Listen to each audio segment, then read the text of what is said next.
Hello everyone, Nika here with your second daily neuro nugget. If you have not watched the first neuro nugget of the day, please go watch that because there may be some new insights into Hudson Lindo and Hannah Clear and Kaylee and Ethan. So that's going to be very interesting, right? But today we're going to be talking about, is this proof, guys? Is this proof that no effing K-bar was even utilized at 1122 King Road?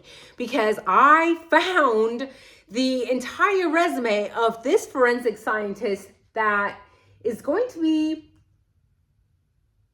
at the court, right? I have his declaration, 4 pages. I literally printed him out, and I have his 19-page curriculum vitae. His resume, 19 pages. Why in the world do we have a man who has a 19-page resume about crime scene reconstruction specifying in firearms? Why?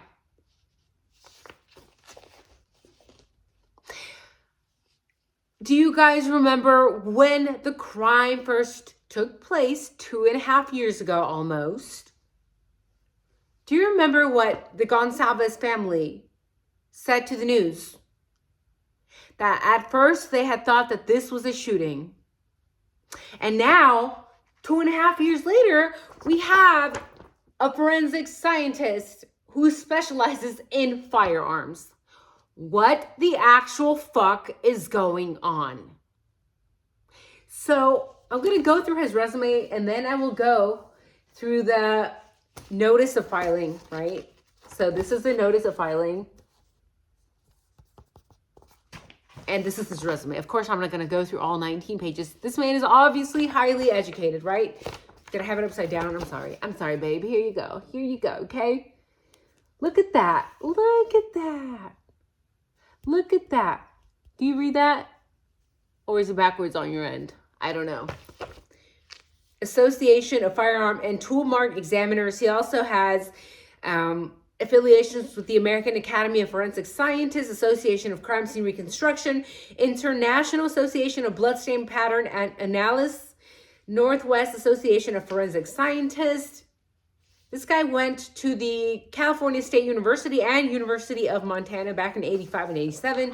Also has certifications in firearms, certification in crime scene reconstruction, certification in basic laser scanning, and forensic consultant. He's a forensic scientist. He was also a toxicologist from 1987 to 1990. He also has specialized training in, guess what? Check this out. Nosser Bullet Factory out of Oregon. Also, ammunition factory out of Lewiston, Idaho, and Arnold Arms Rifle Manufacturer, Arlington, Washington. Olympic Arms Pistol and Rifle Manufacturing, Olympia, Washington. Alchemy Arms Pistol Manufacturing, Auburn, Washington. Ruger Firearms and Investing Casting, Connecticut. Marlin Rifle Factory, Savage Arms Factory, Wilson Arms Barrel Making Facility, Barnes Bullet Manufacturing, North American Arms Manufacturing, Schneider Barrel Manufacturer from Arizona, Ruger Arms from Arizona, and LAR Firearms from Utah. He also has armory training in Colt, Sig Sauer, Beretta, Smith & Wesson, Glock, Heckler & Koch, Ruger, Hemington, High Point. So basically every weapon brand that you can think of. And again, we're only on page 3. I'm not going to go through all of the other things that he has done. He's obviously highly educated in firearms. So, was it a shooting? Was there any sort of firearms involved when the IDAHO4 took place? What do you guys think? Let me know your comments, because we have all heard rumors, and now the rumors are starting to be a little bit more clear, because if there was no firearm involved at 1122 King Road, then why do we have a firearm fucking nerd? I say that with respect, by the way, right? So I'm going to pull out the forms here. His name is Matthew Noedel. right? So I have his declaration right here. Printed just for you, babe. Kill the tree just for you, babe. Matthew Noedel. I, Matthew Noedel, swear under penalties of perjury that the information in this declaration is true and correct to my best of knowledge. My name is Matthew Noedel. I'm over age 18. I'm a forensic scientist with degrees in microbiology, medical technology, and forensic scientist, certification in firearms, tool marks, gunshot residue, and laser scanning. My total experience includes over 38 years working exclusively in forensic science, as outlined in the attached 19-page CV. I have been retained as a consultant by the defense in Mr. Koberger's case. And what's very interesting is that I have theorized in the past, what if there was a firearm used? Whether it was used directly or whether it was used to scare the people living at 1122 King Road. And since Matthew Noedel here, this forensic scientist, is also a specialist in blood splatter analysis, I'm going to be very interested to see what he has to say. Because what we have seen until now is that the detectives from Moscow Police Department are fucking stupid idiots. That is what we have seen. And we also understand that they have minimal detective training, and that makes us, it should make us all wonder if they got the blood splatter analysis right. And my train of thought at this very current moment is that they probably fudged that up too. Otherwise, why is Ann Taylor trying to retain this man with gunshot residue and firearm experience? 38 years of experience, by the way. That's a long time. During the course of my work, I've had the opportunity to observe the scene. I conducted a 3D scan of the scene and depicted the way a scene appeared and be able to troubleshoot that scene into scale manner. I'm aware that the state has conducted at least one set of scans, and a report that indicated a second set of 3D scans was acquired, but the data had not been produced until recently. Prior to March 14, 2025, I've been provided with only the early scan data that depicts two rooms in the house. So it sounds like the state has been holding out. We already knew that, right? Us objective individuals already knew that. But here he's openly saying, yeah, they've had scans of the home since November 1, 2023. But here I am just getting them now. March 14, 2025. What the fuck? Trashley Jennings. What the fuck, Bill Thompson? Recently, I was made aware that the state had intended to use the underproduced data from the second set of 3D scans to build a replica model of the residence. So they were just gonna use some shitty, unproduced data to make a scan. That's what it sounds like. He says, I've only recently been provided with scan data and have not seen the final product, model, or other data the builders of the model intend to rely upon. I have not been provided with the details as to how the data from the 3D scans will be incorporated into a model. So he doesn't know anything, right? Oh my God, dinner is ready. Just ignore that. I have concerns about any replica utilized for trial that has not been verified as to scale. Given the unique layout of the house, any misrepresentation of where a wall is or where a door was located or what the actual line of sight will be misleading and could cause a jury to place significance on something that is not accurate. So what is this guy with 38 years experience telling us? He's telling us, y'all better watch the fuck out, because the state is trying to misrepresent what the house looks like, what took place in that house, and that's gonna fuck the jury up. They're gonna be like, the jury is going to work off what they're given. And if the state is giving a fucked up model, is that why they all wanted to tear the house down? I'm just wondering. Because they should have left it up, right? I've said this before. The house should have been left up, even if it was for acoustics alone.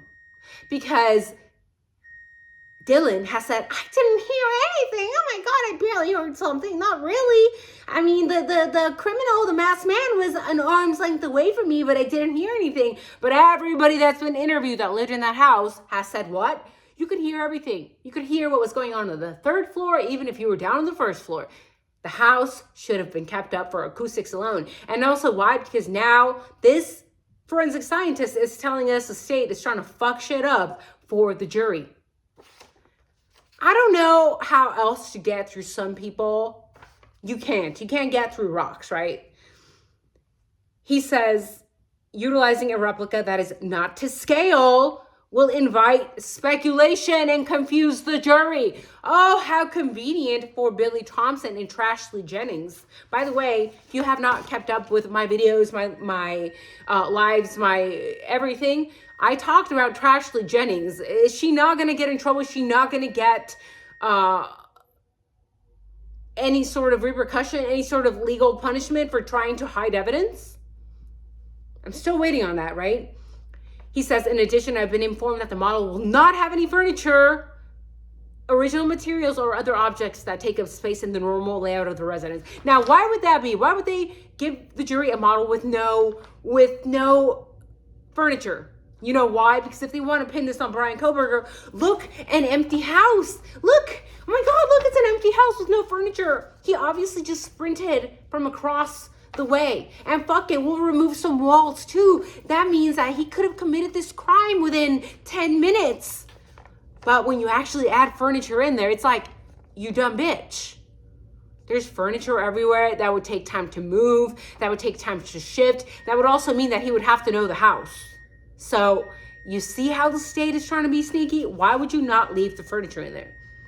He says the absence of these features, such as furniture, can influence the appearance of spatial relationships as they actually existed and were captured in original photos and video.